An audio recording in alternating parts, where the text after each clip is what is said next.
아멘. 오늘 하나님께서 우리에게 주신 말씀 창세기 42장 26절로 38절까지의 말씀입니다. 창세기 42장 26절로 38절까지의 말씀 아이워십 190쪽에 있습니다.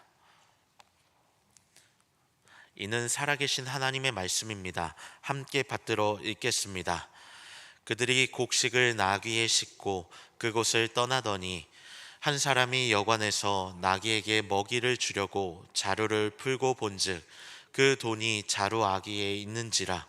그가 그 형제에게 말하되 내 돈을 도로 넣었도다. 보라, 자루 속에 있도다. 이에 그들이 혼이 나서 떨며 서로 돌아보며 말하되 하나님이 어찌하여 이런 일을 우리에게 행하셨는가 하고 그들이 가나안 땅에 돌아와 그들의 아버지 야곱에게 이르러 그들이 당한 일을 자세히 알리어 아뢰되 그 땅의 주인인 그 사람이 엄하게 우리에게 말씀하고 우리를 그 땅에 대한 정탐꾼으로 여기기로 우리가 그에게 이르되 우리는 확실한 자들이요 정탐꾼이 아니니이다. 우리는 한 아버지의 아들 12 형제로서 하나는 없어지고 막내는 오늘 우리 아버지와 함께 가나안 땅에 있나이다 하였더니 그 땅의 주인인 그 사람이 우리에게 이르되 내가 이같이 하여 너희가 확실한 자들임을 알리니 너희 형제 중에 하나를 내게 두고 양식을 가지고 가서 너희 집안의 굶주림을 구하고 너희 막내 아우를 내게로 데려오라. 그러면 너희가 정탐꾼이 아니요 확실한 자들임을 내가 알고 너희 형제를 너희에게 돌리리니 너희가 이 나라에서 무역하리라 하더이다 하고 각기 자루를 쏟고 본즉 각 사람의 돈 뭉치가 그 자루 속에 있는지라. 그들과 그들의 아버지가 돈 뭉치를 보고 다 두려워하더니 그들의 아버지 야곱이 그들에게 이르되 너희가 나에게 내 자식들을 잃게 하도다. 요셉도 없어졌고 시므온도 없어졌거늘 베냐민을 또 빼앗아 가고자 하니 이는 다 나를 해롭게 함이로다. 르우벤이 그의 아버지에게 말하여 이르되 내가 그를 아버지께로 데리고 오지 아니하거든 내 두 아들을 죽이소서. 그를 내 손에 맡기소서. 내가 그를 아버지께로 데리고 돌아오리이다. 야곱이 이르되 내 아들은 너희와 함께 내려가지 못하리니 그의 형은 죽고 만일 너희가 가는 길에서 재난이 그에게 미치면 너희가 내 흰 머리를 슬퍼하며 스올로 내려가게 하려 함이 되리라. 아멘. 오늘 우리가 살펴볼 본문은요 창세기 42장의 후반부입니다. 요셉의 이야기죠. 요셉의 이야기를 계속해서 다루다 보니까 이제는 요셉이 성경의 인물이 아니라 옆집에 살고 있는 이웃 혹은 우리 교인처럼 느껴지는 친숙함이 있습니다. 친숙함이 느껴진다는 것은 이미 알고 있는 이야기 혹은 반복되는 이야기가 있다는 뜻이겠지요. 하지만 친숙함이 있다 할지라도 오늘 또 새롭게 찾아와 말씀해 주시는 주님의 은혜를 누릴 수 있게 되는 이 시간이 되었으면 좋겠습니다. 그동안의 이야기 잠깐 돌아보면요 하나님께서 바로의 꿈을 통해 계시해 주셨던 것을 우리는 확인했지요. 당시 애굽에서는 이 꿈을 해몽할 사람이 없어서 참 많은 어려움을 겪었지만 하나님의 지혜가 함께했던 요셉에 의해 이 하나님의 계획이 온 천하에 드러나게 되었습니다. 그것은 7년의 풍년과 7년의 기근이었습니다. 꿈의 내용처럼 7년의 풍년 동안 엄청난 곡식이 수확되었습니다. 창세기 41장 49절 살펴보면 이때 당시에 어느 정도의 풍년이 있었는지 가늠할 수 있는데요. 제가 한번 봉독하겠습니다. 쌓아둔 곡식이 바다 모래같이 심이 많아 세기를 그쳤으니 그 수가 한이 없음이었더라. 아멘. 마치 하나님께서 아브라함을 향해 너희 자손들이 바닷가의 모래알처럼 많아질 거다라는 그 예언의 말씀이 성취되는 것처럼 느껴지는 구절이라 할 수 있습니다. 당시의 풍년 어느 정도였는지 가늠할 수 있겠죠. 하지만 이 7년의 풍년은요 이내 사라지게 됩니다. 7년의 풍년이 기억조차 나지 않을 만큼 심각한 기근이 찾아왔기 때문에 그렇습니다. 바다 모래같이 많았던 곡식 이제는 기억이 나지 않을 만큼 엄청난 기근이 다가왔던 겁니다. 오늘날에도 여름에 비가 오지 않게 되면 농작물에 피해를 입게 되고 참 많은 어려움을 겪게 되는데 고대 사회에서의 이 7년의 기근은요, 상상조차 할 수 없을 만큼 심각한 타격을 주었습니다. 아마도 당시 기근을 맞이했던 사람들 대부분은 생명을 유지할 수 없을 만큼의 절박한 위기를 경험하게 되었을 겁니다. 물론 애굽은요, 요셉의 지혜 덕분에 이 기근을 넉넉히 감당할 수 있게 됩니다. 곡식을 잘 저장했기 때문이죠. 하지만 애굽을 제외한 그 외의 지역, 심각한 어려움이 찾아왔습니다. 이 어려움을 야곱과 그의 가족 또한 마주하게 됩니다. 이들 또한 이 기근에서 살기 위해 자신들만의 방법을 찾기 시작했습니다. 다행스럽게 야곱이 한 가지 소문을 듣게 되죠. 그것은 애굽이 기근 가운데서도 살 수 있는 곡식을 수확해 두었다라는 소문이었습니다. 그래서 이내 야곱은 아들들에게 명하게 됩니다. 애굽에 속히 내려가 곡식을 얻어오라라는 이야기였죠. 야곱의 아들들 10명은 아버지의 명을 듣고 급하게 애굽을 향해 내려가게 됩니다. 살기 위한 선택이었겠습니다. 생명을 다투는 위급한 상황 속에 내려가는 이들의 발걸음, 겨우겨우 당도한 이 애굽에서 참 아이러니하게도 요셉과 조우하게 됩니다. 물론 당시 요셉이 애굽의 총리로 있을 거라고 생각하지 못했기 때문에 요셉의 형들, 이 형제들은요, 요셉에게 부탁하여 곡식을 얻고자 했습니다. 요셉은요, 형제들과 다르게 형제들을 보자마자 바로 알아보게 됩니다. 그런데 그들을 바라본 순간 잊었던 한 꿈이 기억나게 되죠. 그 꿈은요, 해와 달과 11별이 자신에게 절하는 그 꿈이었습니다. 오늘 이 자리에 찾아온 형제들의 숫자, 그런데 꿈과는 조금 다릅니다. 한 명이 부족했기 때문에 그렇습니다. 이내 요셉은요, 형제들을 바라보며 동생의 행방을 확인해야겠다라는 생각을 품게 됩니다. 요셉은 결국 형제들에게 동생의 행방을 문의하게 되고, 동생을 데리고 오지 않으면 곡식을 내어주지 않겠다라는 이야기를 합니다. 단순히 곡식만 주지 않겠다라는 이야기뿐만 아니라 시므온을 볼모로 결박하는 선택을 하게 되죠. 이 명령에 형제들은 참담한 마음을 경험하게 됩니다. 곡식을 얻고자 했는데 동생을 결박하게 되었고, 또 다른 막내 동생을 데리러 가나안 땅을 향해 나아가야 했으니 참담한 마음이 이들 가운데 함께 했을 겁니다. 아버지를 향해 돌아가는 발걸음, 그런데 이게 웬걸, 그 발걸음의 여정 가운데 여관에 들려 나귀에게 먹이를 주려고 했는데 자루 안에 돈 뭉치가 있었던 겁니다. 요셉이 몰래 넣어둔 돈이었죠. 요셉이 돈을 몰래 넣어둔 이유에 대해서 성경은 침묵하고 있기 때문에 명확하게 이것이 무슨 의미인지 알 수는 없습니다. 그러나 아마도 요셉이 형들의 과거, 그 잊혀졌던 과거를 직면시키기 위함이지 않을까라고 해석해 볼 수 있습니다. 요셉을 미디안 상인에게 팔 당시에 돈을 받고 형제를 넘긴 것처럼 이번에도 시므온을 그렇게 하려고 하는 것은 아니지, 테스트, 즉 시험하고자 했던 것일 겁니다. 형제들이 생명보다 돈의 가치를 더 우선시 여겼던 당시, 그때 요셉을 팔 당시의 모습을 다시 한번 마주시키기 위한 요셉의 계략, 요셉의 지혜였을지도 모르겠지요. 아마도 형제들은 이 돈을 보고 요셉이 생각했던 것처럼 당시의 자신들의 모습을 직면했던 것으로 확인해 볼 수 있습니다. 왜냐하면 28절 후반부에 이런 표현이 나오기 때문에 그렇습니다. 하나님이 어찌하여 이런 일을 우리에게 행하셨는가 하고. 아멘. 요셉의 형제들은 놀랍게도 처음으로 이때 하나님에 대해서 언급하고 있습니다. 과거에 요셉을 팔 당시부터 지금까지 그들은 하나님을 부른 적이 없습니다. 물론 성경이 그들의 행적에 대해서 언급하고 있지 않기 때문에 그것을 명확하게 확인할 수 없지만, 아마도 이들이 하나님을 찾지 않았기 때문에 성경은 침묵했을 거다라고 해석할 수 있는 타당한 근거가 있기 때문이죠.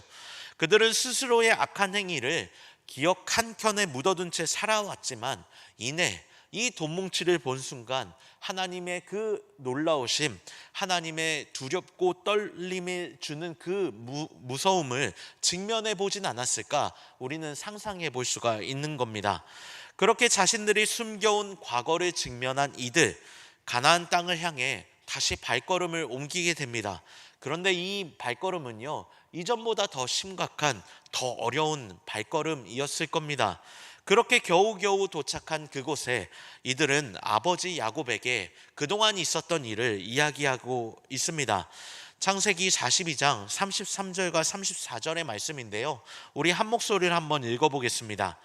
그 땅의 주인인 그 사람이 우리에게 이르되 내가 이같이 하여 너희가 확실한 자들임을 알리니 너희 형제 중에 하나를 내게 두고 양식을 가지고 가서 너희 집안의 굶주림을 구하고 너희 막내 아우를 내게로 데려오라. 그러면 너희가 정탐꾼이 아니요 확실한 자들임을 내가 알고 너희 형제를 너희에게 돌리리니 너희가 이 나라에서 무역하리라 하더이다 하고. 아멘. 애굽의 총리의 말을 전했던 형들은요, 이전과 다른 모습을 보였을 겁니다. 어쩌면요, 자신의 삶을 직면한 이후에 더 이상 거짓을 이야기하지 않고 솔직하게 이야기하는 그들의 모습이 나타났다라고 볼 수 있습니다. 그리고 또한 그들의 변화는 여기서 멈추지 않습니다. 그 아버지를 향한 세심한 모습이 나타나고 있기 때문에 그렇습니다. 과거에는 요셉을 편애했던 아버지를 향해 좋은 마음보다는 미움이 가득했을 겁니다. 그런데 이내 요셉을 미디안 상인에 팔고 난 이후에도 이 변화되지 않았던 마음이 요셉을 만나고 이 돈 뭉치를 본 순간 변화되었다라고 볼 수 있습니다. 동생이 죽었다라는 이야기를 하면서 슬퍼하는 아버지를 과거에는 생각조차 안 했을지도 모르는데 이번에는 그러지 않았기 때문입니다. 솔직하게 아버지한테 이야기를 하기보다 아버지를 위해서 조금은 세심하게 이야기하는 그들의 표현이 등장하고 있기 때문입니다. 시므온이 결박되었다는 이야기를 듣게 되면 아버지가 걱정할 것이 자명하기에 이전과 다르게 세심하게 아버지에게 이렇게 이야기했던 겁니다. 형제 중에 하나를 내게 두라 라고 했던 표현이 바로 그 부분입니다. 형제가 결박되었다가 아니라 형제 중에 하나가 요셉 옆에 있다, 애굽의 총리 옆에 있다라고 이야기했던 그 표현, 그것이 아마도 이 요셉의 형제들의 변화를 보여주는 표현이라고 할 수 있습니다. 거기서 멈추지 않죠. 34절의 이야기처럼 무역을 할 수 있다라는 이야기를 억지로 덧붙이게 됩니다. 그런 표현을 요셉이 한 적이 없음에도 불구하고 아버지에게 더 잘 될 거라고 이야기하는, 아버지를 배려하는 요셉의 형제들의 변화라고 해석해 볼 수 있는 것이죠. 하지만 이내 이들의 이 변화, 이들의 아버지를 향한 이 세심한 배려는 거짓으로 드러나게 됩니다. 35절에서 자루를 쏟자 돈 뭉치가 드러났기 때문이었죠. 아버지 야곱은 그 전까지는 어쩌면 형제들을 믿었을지도 모릅니다. 그러나 35절에 이 돈 뭉치를 보는 순간 이들 때문에 과거 요셉이 해를 입었다는 과거의 그 사건과 또 시므온이 잡혀있게 됐다는 사실을 연결해서 해석했을 겁니다. 돈을 얻기 위해 형제들이 이번에도 시므온을 죽게 했다라고 판단했던 겁니다. 그리고 야곱은 이렇게 얘기하죠. 베냐민을 줄 수 없다고 그들과 선을 그어버리게 됩니다. 아버지 야곱의 상처가 다시 드러나는 장면이다라고 볼 수 있는 것이죠.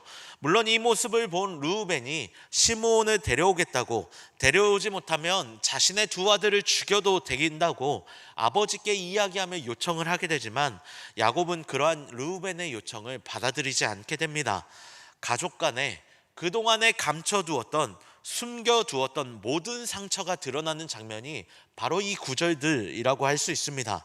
이 드러난 상처를 보고 이들의 불편한 동행은 계속되게 됩니다. 얼마나 지속되었는지 알 수 없지만 우리가 내일 살펴볼 창세기 43장의 이야기처럼 결국 이들은요 다시 애굽을 향해 나아가게 되었습니다. 이 사이에 불편한 동행이 있었던 거죠. 그런데 여러분, 사실 오늘 우리가 살펴보는 이 본문 42장 26절로 38절의 이야기는요 굳이 필요한 본문으로 다가오진 않습니다. 없어도 되는 이야기라고 할 수 있습니다.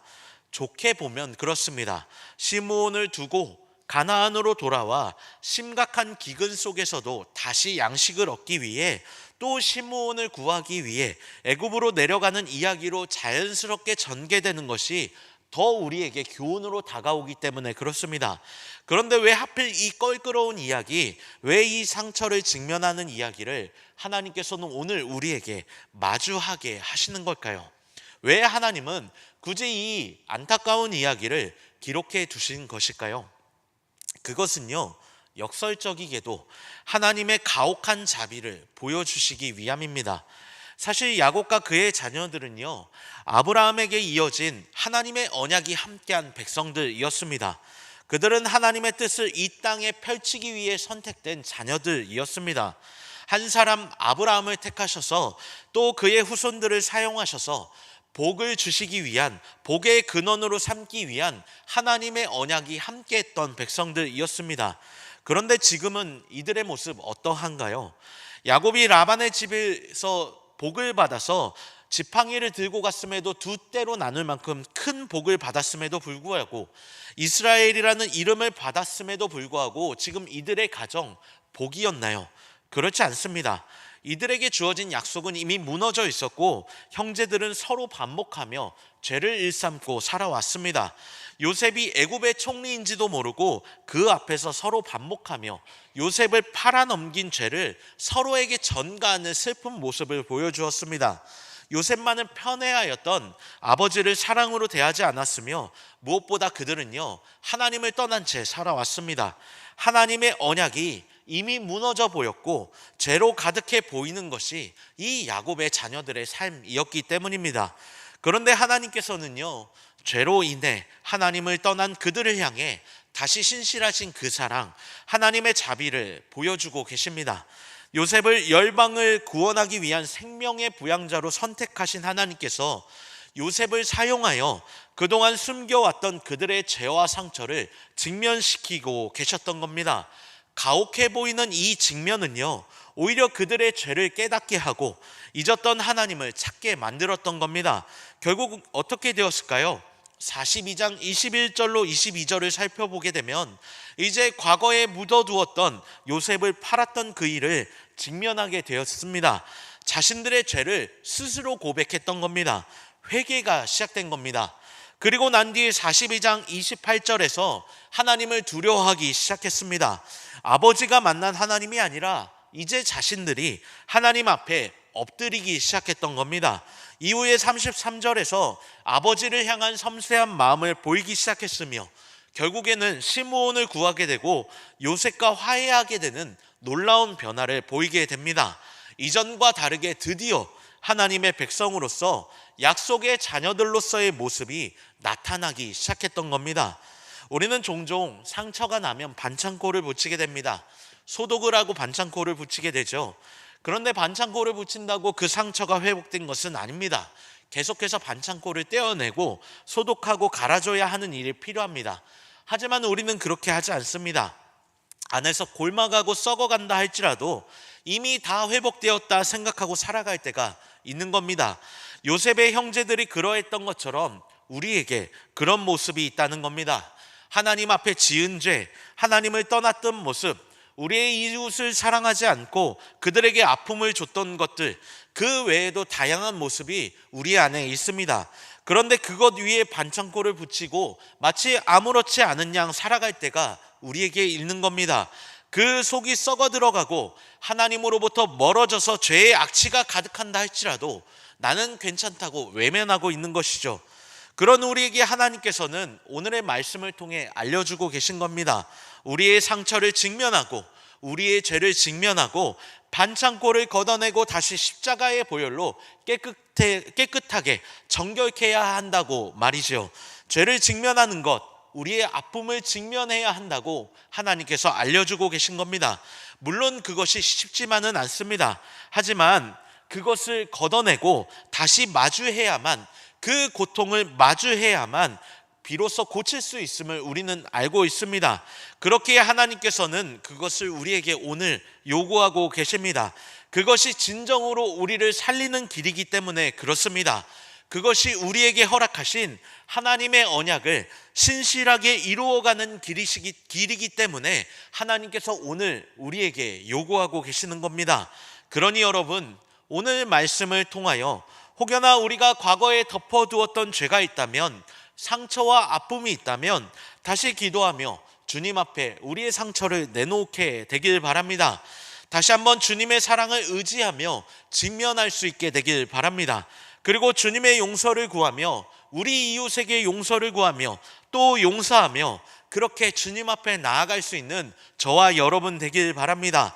그동안 덮어두었던 반창고를 걷어내고 가혹해 보이는 그 아픔을 직면하여 이제 주님의 그 자비를 경험할 수 있게 되길 바랍니다.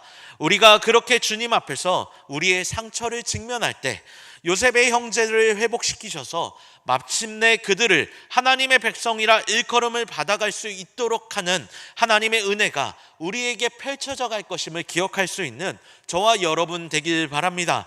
그렇게 하나님의 백성으로 살아갈 수 있게 되길 주님의 이름으로 축복합니다.